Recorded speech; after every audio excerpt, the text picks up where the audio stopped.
I think what we'll see this year, we'll see Holland playing off the shoulders of central defenders. And I think Marmoush will be playing a little deeper behind him. Maybe as a false nine. I'm curious to see if they start the season with two strikers.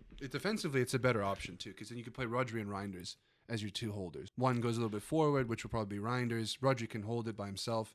It'll probably be easier for him as well, considering he's coming back from his ACL injury. I see it.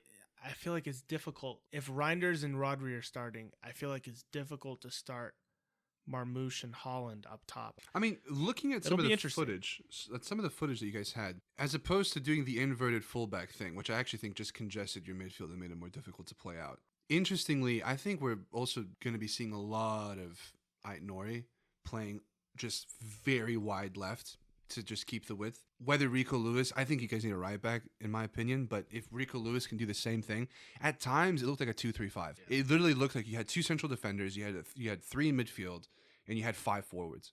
And the beautiful thing about that is, if you can utilize one of those forwards to just kind of drop into the spaces in between the midfield and the forward line, which I think will be Marmoush, your team's going to be cooking. It could also be Cherki as well. He's shown that he's technically a player that maybe we'll see those two intertwine with one another. Yeah. Savinho will maybe play a little more inside, but we saw like it was almost like the trifecta, right? You had Holland in the middle, you had two of the wingers playing very narrow inside, and you had the fullbacks giving the width.